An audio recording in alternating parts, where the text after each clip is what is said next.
I introduce one of God's choice women servants to you. Elisabeth Elliot was born in Brussels, Belgium, of missionary parents. She has a rich heritage. She received her Bachelor of Arts degree from Wheaton College in the field of classical Greek, if you can believe. She took linguistic training at the University of Oklahoma, and she studied at Prairie Bible Institute in Alberta, Canada.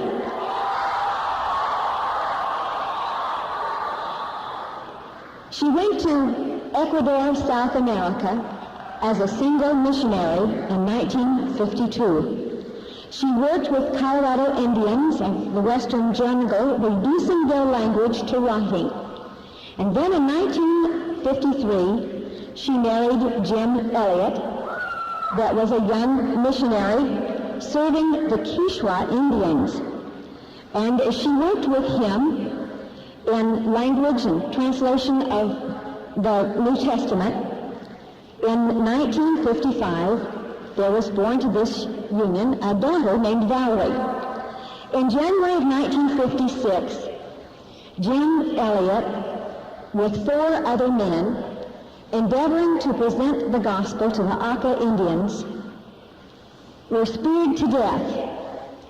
And Elisabeth Elliot immediately came to the attention of the world. She continued on ministering in Ecuador, feeling God's special call there.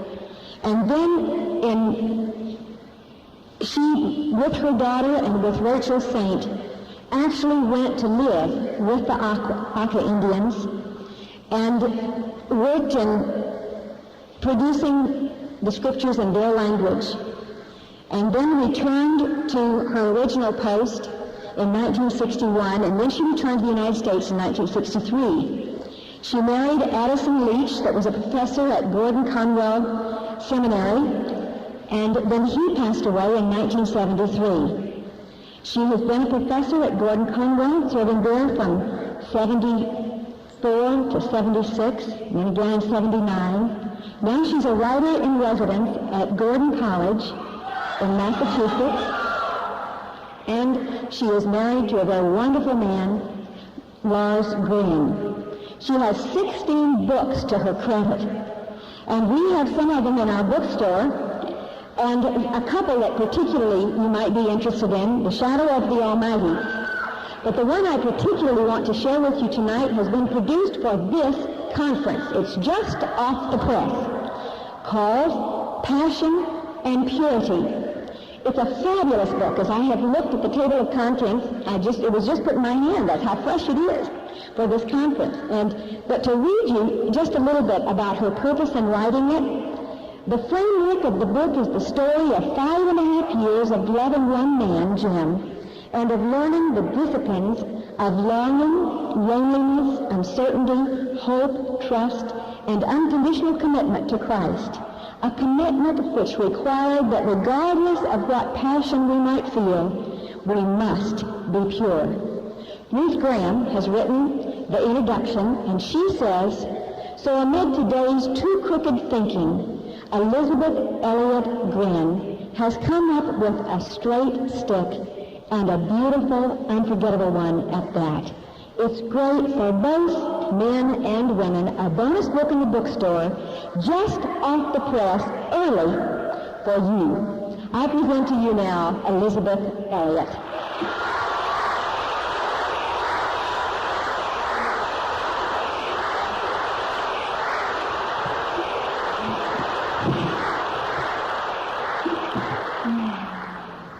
Thank you so much.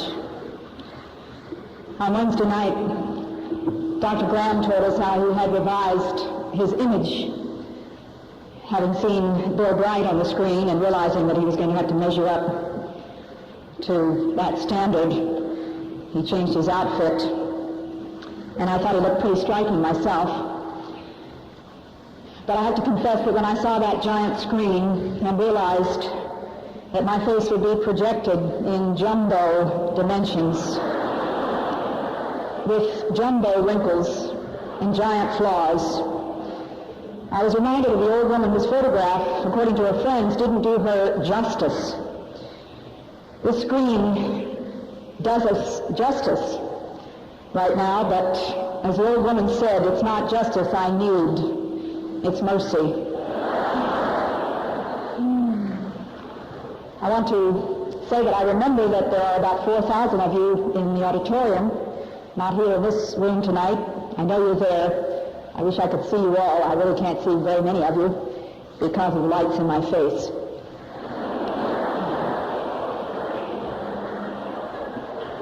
A few generations ago, a young Scottish athlete was put to the test. An athlete put to the test, you say, so what else is new? Happens all the time. It's the only way to become an athlete. Training, coaching, endurance, tests. The one I'm talking about was put to a test not by his coach, but by his God. With every chance of winning a gold medal, this man went to France to run in the Olympics.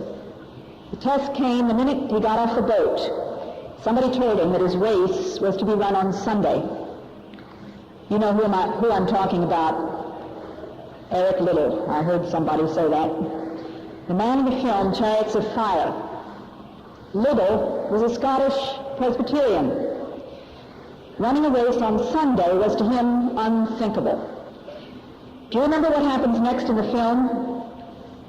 Does he get in touch with his feelings? Do you find him sharing his hang-ups with 38 of his closest friends? You don't see any of that. The decision is already made. The decision has been made years before. As a matter of fact, when he made up his mind to follow Jesus Christ in obedience. Jesus was Lord of Eric Liddell's life. That settled a whole lot of things before they even came up. One of the most moving scenes in the movie was the one in which the president of the Olympic Games and the Prince of Wales tried to persuade him that he has made a foolish choice. One of them suggests that it is arrogance to put his personal convictions above the glory of the British Empire.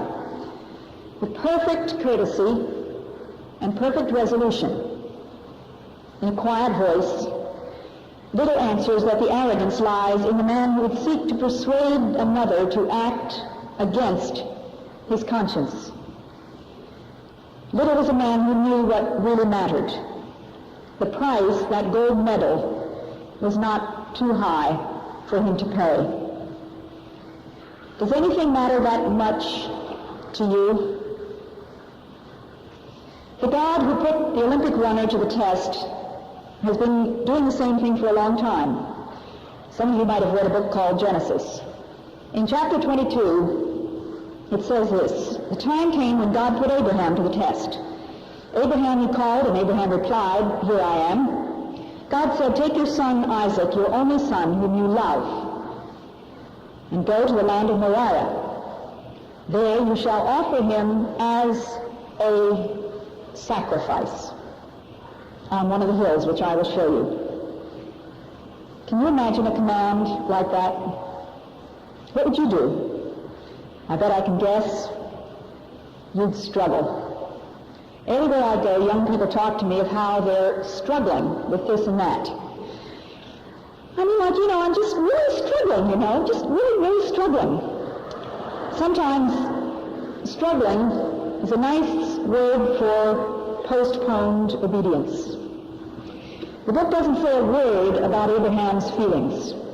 If he worked through his feelings, he did a mighty quick job of it. You know what the book says? Abraham rose early in the morning and saddled his ass and went out. Immediate obedience. Abraham knew his God. That was what mattered. Hundreds of years later, God was still sifting the hearts of men. A man came to Jesus. "Master," he said, "what good must I do to obtain eternal life?" Jesus said, "If you wish to go the whole way, go and sell your possessions Give to the poor, and then you will have riches in heaven, and come, follow me. That man knew what mattered most to him, money. The book says he turned away sadly, for he had great wealth.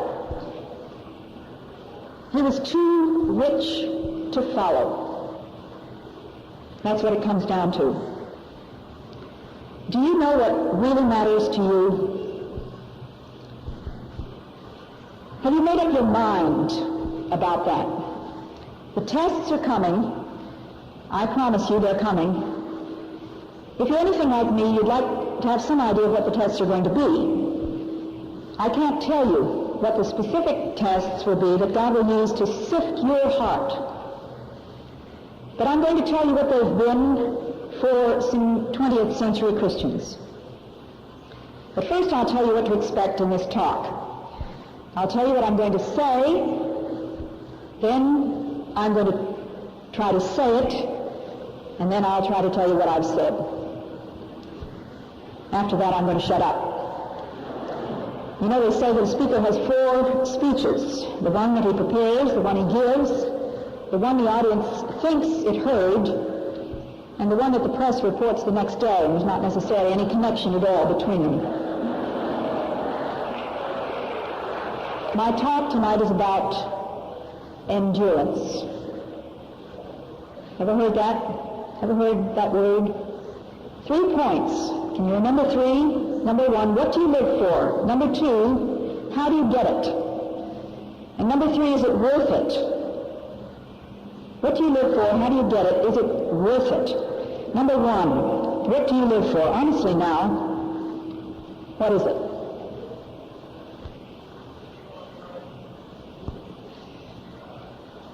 I wanted to give you a chance to answer that question for yourselves. It's one question about which you simply must make up your mind. If there's one thing that seems to be a problem for students these days, it's making up their minds. They don't have any difficulty whatever knowing what kind of music they like, what they want on their Big Macs, and what kind of a car they'd buy if they had about $40,000 to throw around. They know the answers to those questions. But I'm talking about things that matter a little bit more than those things. Things like, well, I mean, like, you know, I'm just not really sure whether I can hack it with this roommate for the rest of the year. And I mean, like, you know, I really don't know whether I should major in political science or home economics. And I mean, like, you know, it's just really hard.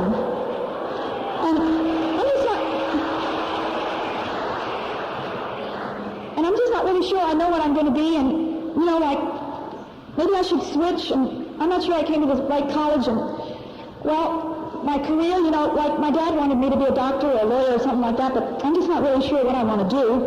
And then there's this girl in my life, and, well, we've got this neat, like, you know, relationship, you know, but, well, I mean, like, you know, I'm just not sure I'm ready for all that stuff, and, like, commitment and all, you know what I mean? I haven't really made up my mind. Am I ringing any bells out there? What have you made up your mind about in the last, let's say, 2 years? You know what you want in music and a car and a hamburger? Do you know what you really want in life? The Quechua Indians in the jungle of Ecuador had a very handy word that worked for an answer to anything. The word was yanga, and it means for nothing, for no particular purpose. I remember one time a young Indian came to my husband, Jim Elliot, and told him that he wanted to be baptized, and Jim said, why? And he said, huh? And Jim said, why do you want to be baptized? And he said, yanga, for nothing, no particular reason. Well, Jim said, you're going to have to come up with a better answer than that. What do you live for? Yanga? I want to tell you a little bit about that missionary, Jim Elliot. I knew him when he was a college student. As far as we women could see, he was unattainable.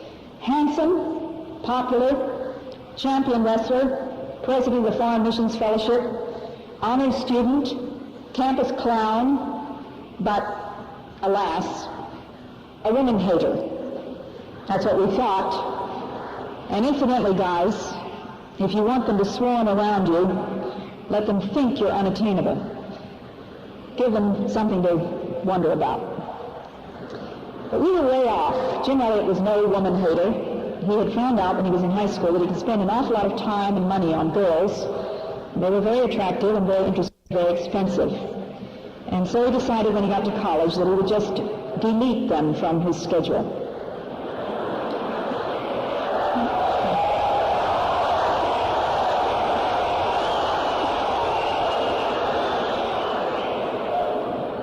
It sounded like the men that were cheering on that one. He wanted something much more important.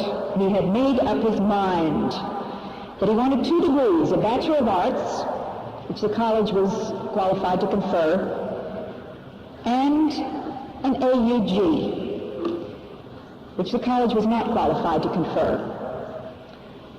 The one he wanted most was AUG, approved unto God. He got that out of the Apostle Paul's letter to Timothy, and he had made up his mind what he wanted to live for. I found out how resolute Jim was in this decision when the college yearbooks came out. I don't even know whether you have college yearbooks anymore, and I certainly don't have any idea whether you go rushing around trying to get all your friends' autographs in them, but that's what we used to do. And we girls would hope forlornly that the man that we had our eye on might put something besides his name in the book, something sweet. And it was with great trepidation that I presented my book to Jim Elliot, asking for his autograph. And very fast, with his flowing, rapid hand, he wrote, Jim Elliot, 2 Timothy 2:4. How long do you think it took me to get back to the dormitory and get my Bible to look up that verse? I was desperately hoping for a cryptic message. There was nothing cryptic about it. It said, a soldier on active service will not let himself be involved in civilian affairs.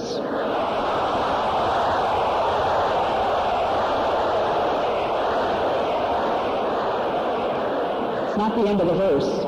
He must be wholly at his commanding officer's disposal.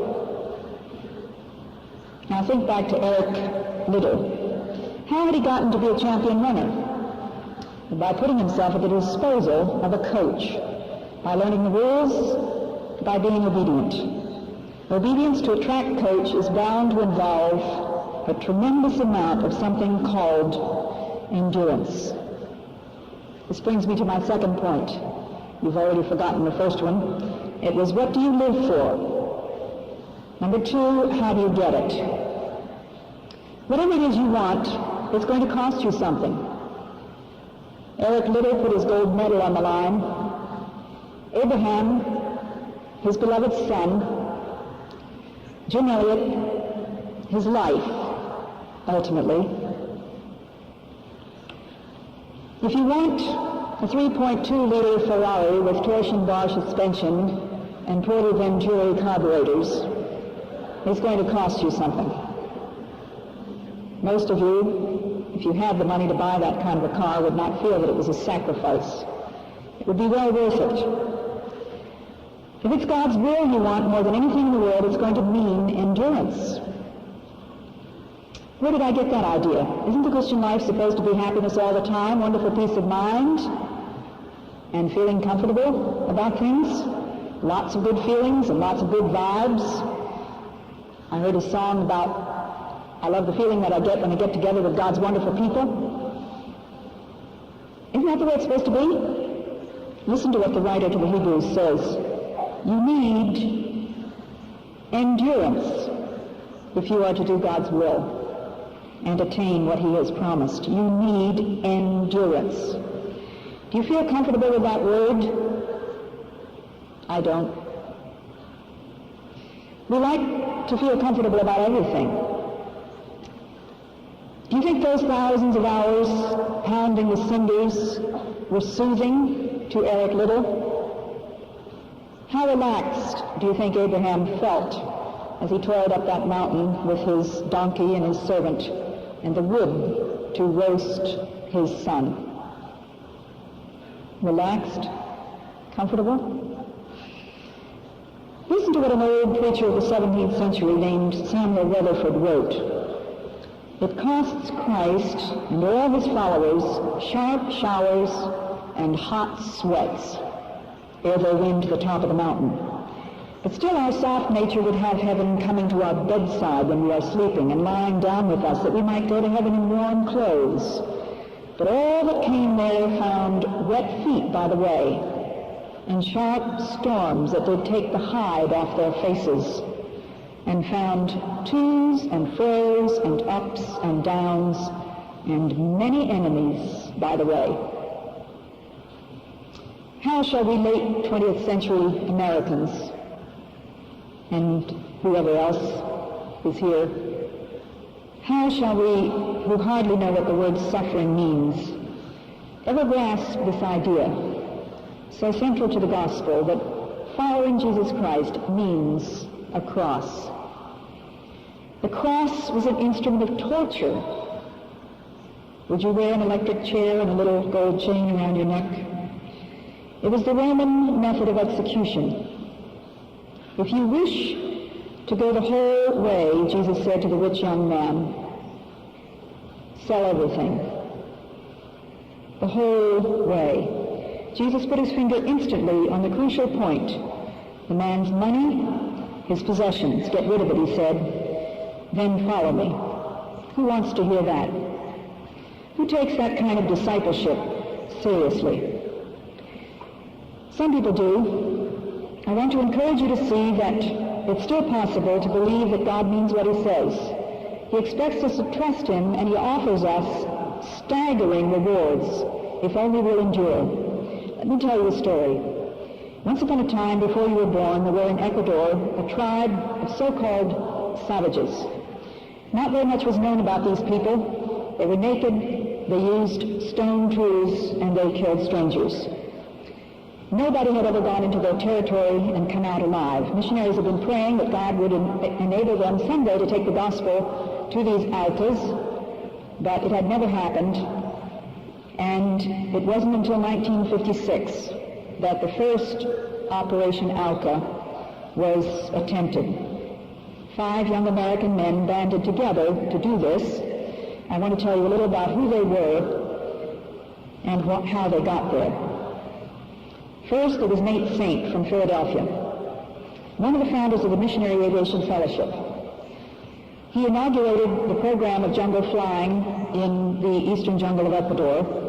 Pilots who had watched film footage of some of Nate's landings on those canyons of green trees in the jungle have said that it's impossible. Nate was a genius. He was a rather slightly built blonde guy with a terrific sense of humor, a creative imagination, and an almost fanatical discipline and caution as a flyer.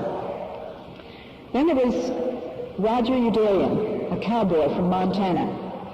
He went into World War II as a paratrooper, was wounded, and somehow he ended up in the eastern jungle of Ecuador working with the Jibaros, those Indians that you've heard of who used to shrink people's heads and put them up on poles around their houses or wear them on their belts.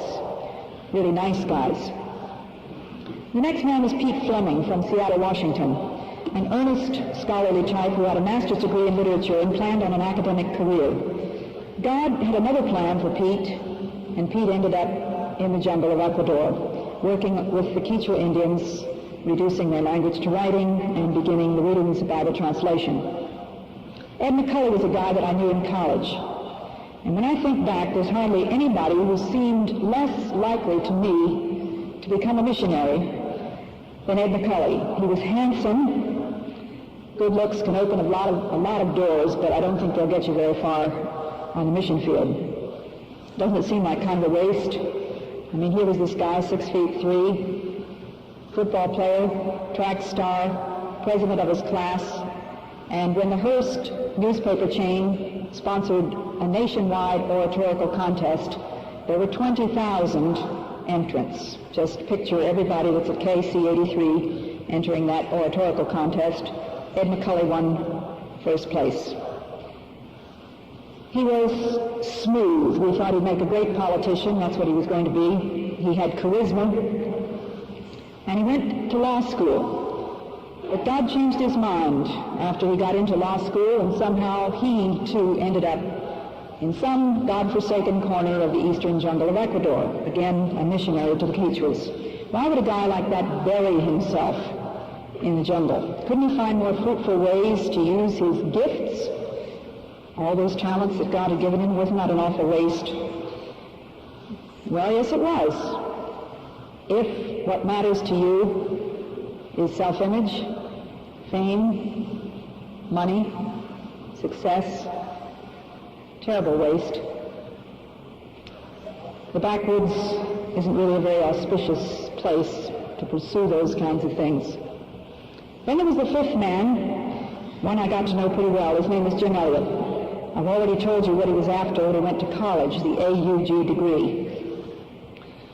If what you really want is God's approval, it's going to mean endurance. Sharp showers and hot sweats. You know, I'm really baffled up here because I was told I was going to have some cards telling me about my time. Is somebody down there? Okay, I can hardly see you. I'm going to have to peer at you every now and then.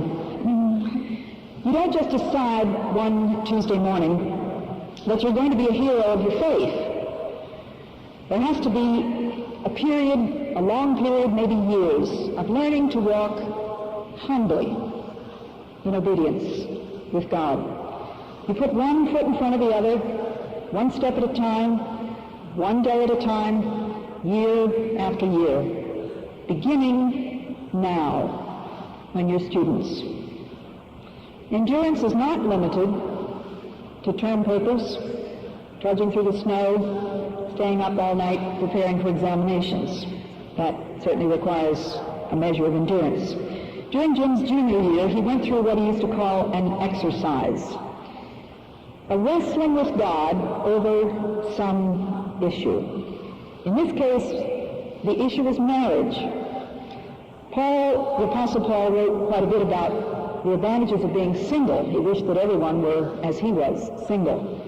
And Jim had a sneaking suspicion that that was exactly what God might be calling him to do, to remain single for the rest of his life. It had nothing to do with being Jim's thing. It had nothing to do with his temperaments or preferences.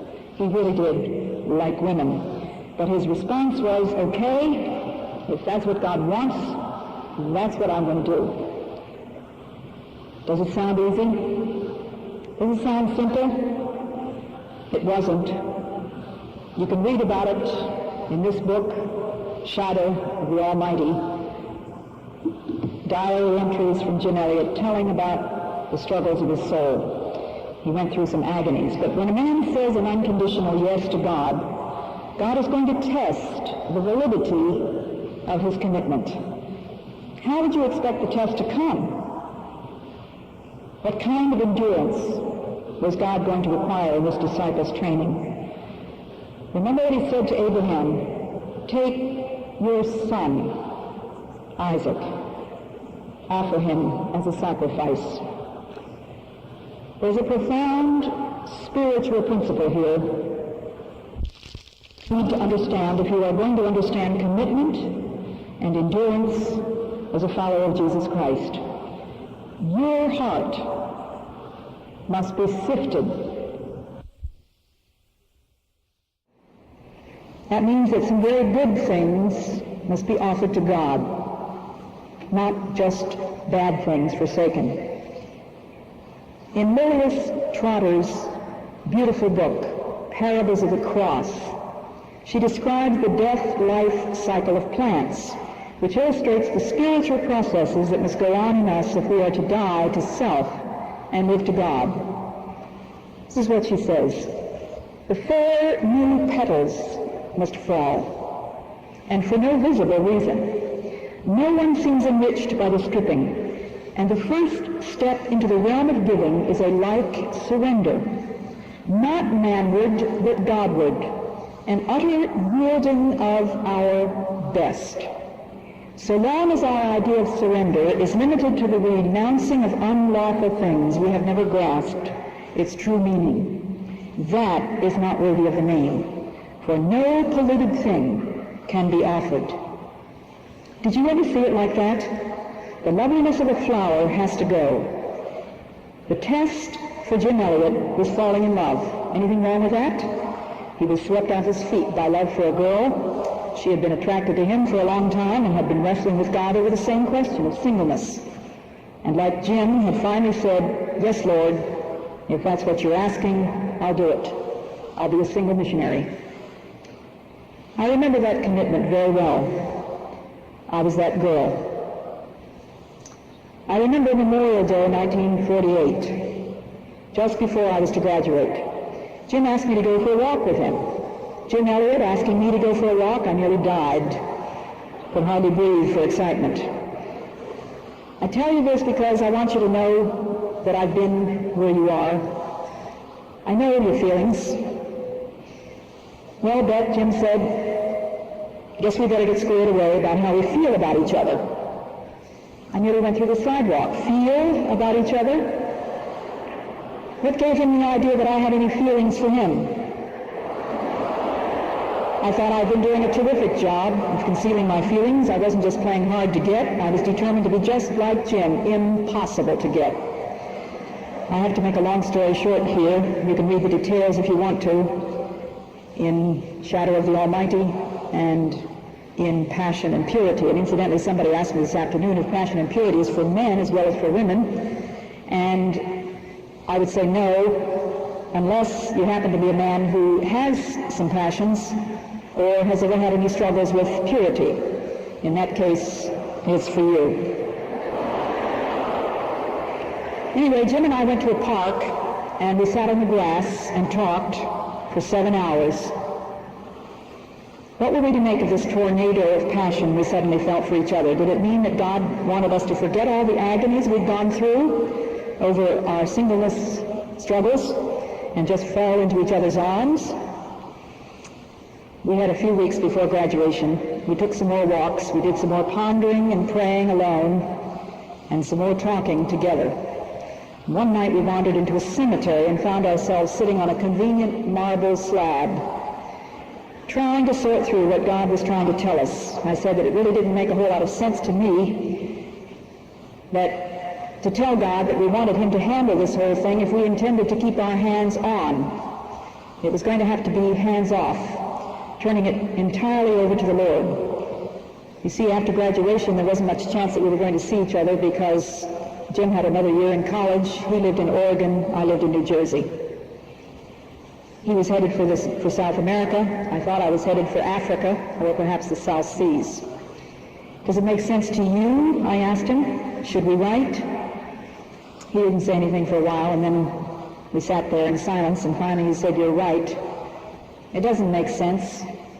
And I know you're right because this morning the passage that I was reading in my Bible was about Abraham and Isaac. Abraham made the sacrifice. He tied the son down on the altar and he raised the knife. And I knew right then that God was asking me to give up the most precious thing in my life, you. Would I give it to him or would I refuse? I said I'd give it. So that's where you're going to stay, Bet, he said, on the altar. Unless God shows me that I don't need to make that final sacrifice. There was another long silence. And then suddenly we realized that the moon had risen behind us and was casting the shadow of a stone cross between us on that slab. In the book that I just mentioned, Passion and Purity, I've quoted the poem that I wrote in my journal on that occasion. Hold thou thy cross between us, blessed Lord. Let us love thee. To us thy power afford to remain prostrate at thy pierced feet. There is no other place where we may meet. Set thou our faces as a flint of stone to do thy will. Our goal be this alone. O God, our hearts are fixed. Let us not turn. Consume all our affections. Let thy love burn. You need endurance.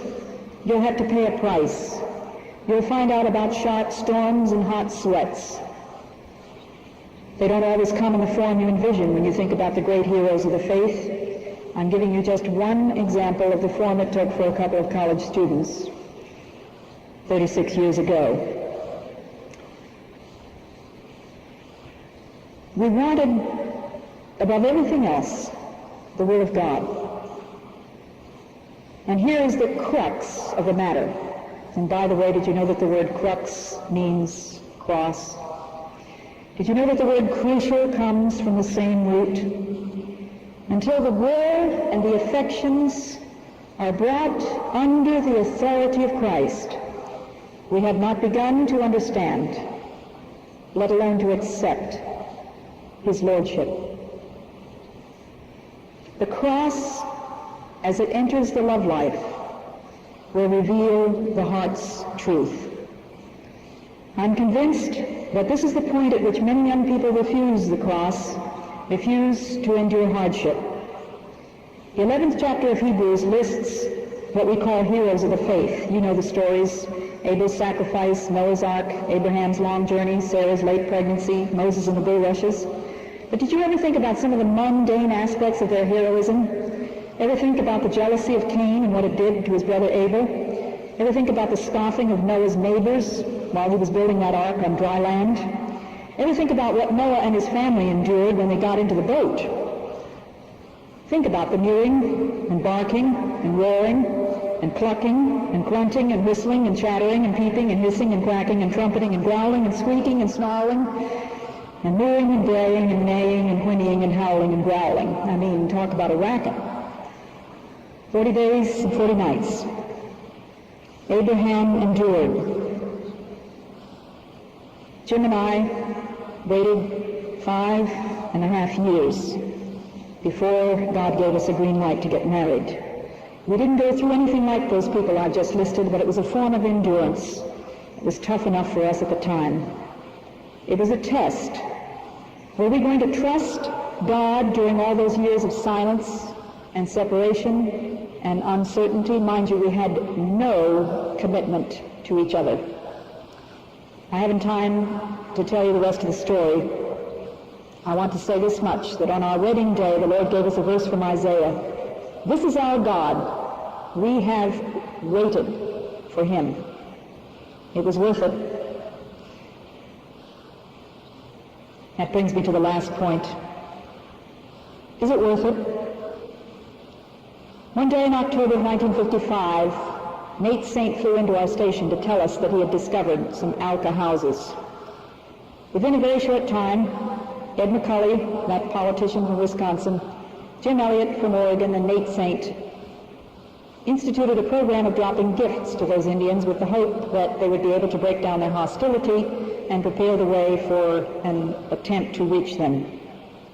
You can imagine our excitement, our trembling, the prayers that went up.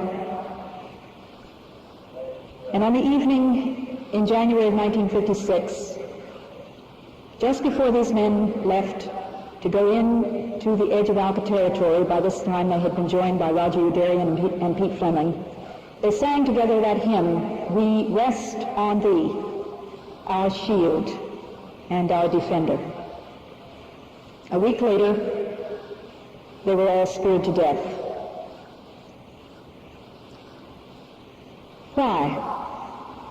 Two of the men who killed them are friends of mine now. Their names are Minkayi and Kikita. And they made tapes for me telling me everything about what had happened that afternoon on the beach, and they said they thought the men were cannibals. Why would God allow a thing like that to happen? He was their shield, their defender, and he let them get speared to death. What had happened? Can your faith cope with a set of facts like this? There is a mystery here, but it is not unprecedented. Go back to Hebrews 11, and following all those wonderful triumphant accounts, we read, "And others were tortured." They faced jeers and flogging, fetters and prison bars. They were stoned. They were, listen to this, sawn in two. Talk about endurance. Is it worth it? Is it worth it? How many things can you think of that are worth suffering for?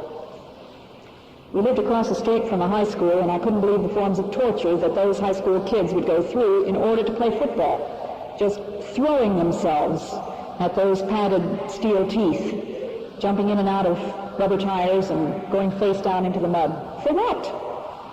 For football. How many things can you think of that are worth living for?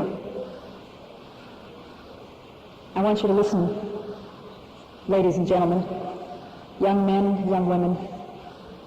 There is nothing worth living for unless it's worth dying for. Have you made up your mind? The world was stunned when the news of the death of the 5 men hit the headlines. People did not know that there were still Stone Age savages around. I suppose that's one of the reasons they were impressed. And very few people realized that there could still be ordinary young men for whom obedience to Jesus Christ was quite literally a matter of life or death. There was plenty of editorializing about it. The secular press called them blankety-blank fools. The Christian press did a lot of very glib explaining of why God would allow a thing like this to happen. The verse that brought assurance to me was 1 John 2:17. The world and all its passionate desires will one day disappear, but the man who is following the will of God is part of the permanent and cannot die. Ask a football star who has finally made the cover of Time magazine if it's worth all those miserable afternoons in the slush. Ask Noah if the jeers of his neighbors bothered him very much after they got into the ark. Ask Ed McCully if he still wishes he had pursued that career in politics. Ask Abraham whether it was worth the agonies he went through when he went up the mountain. Ask Jesus. Ask him what it was like to leave the ivory palaces and come into this world of woe. Ask him about Gethsemane and the cross of Calvary. What does the book say about him? Jesus, for the joy that was set before him, endured a cross, making light of its disgrace, and has taken his seat at the right hand of the throne of God. He made himself nothing. Jim Elliot wrote in his diary when he was 22, "He is no fool who gives what he cannot keep to gain what he cannot lose." He is no fool who gives what he cannot keep to gain what he cannot lose. Were those men really out of their tree to do what they did? In Hebrews 12 it says, "What of ourselves? With all these witnesses surrounding us like a cloud, we must throw off every encumbrance, every sin to which we cling, and run with resolution the race for which we are entered, our eyes fixed on Jesus, on whom faith depends from start to finish." I don't know what particular endurance God is asking of you right this minute.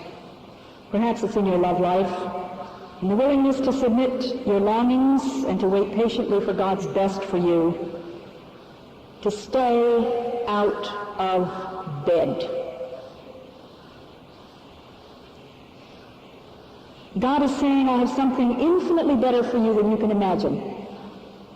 Will you trust me? Will you wait? Will you obey me?"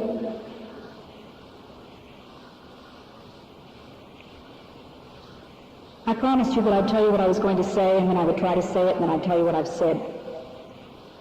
First, I asked, what do you live for? Is it for yourself, for the world, for the devil, or is it for God? Secondly, how do you get it? By obedience, by endurance, by blood, sweat, tears. Third, is it worth it? Jesus, for the joy, endured a cross. My husband and I live on the coast of Massachusetts. Do you know what motto is posted in every rescue station along the coast? You have to go out. You don't have to come back. That, I believe, should be the motto of every Christian. You have to go out. You don't have to come back. Maybe I've come across to you tonight as tough, insensitive, dogmatic, ignorant of where you're at. I hope not. But in case I have, let me assure you that the Lord knows exactly where you're at. He loves you more than you can possibly imagine. He's got things up his sleeve that are so much better than your best dreams that it would blow your mind. But he asks you to trust him. Jim Elliot often used to quote a poem written by Amy Carmichael of India. He quoted this frequently when he spoke to student groups. And it is with these words that I close. Hast thou no scar, no hidden scar on foot or side or hand? I hear thee sung as mighty in the land. I hear them hail thy bright ascendant star. Hast thou no scar? Hast thou no wound? Yet I was wounded by the archers, spent, leaned me against a tree to die, and rent by ravening beasts that compassed me. I swooned. Hast thou no wound? No wound, no scar, but as the master must the servant be, and pierced are the feet that follow me. But thine are whole. Can he have followed far who has nor wound nor scar?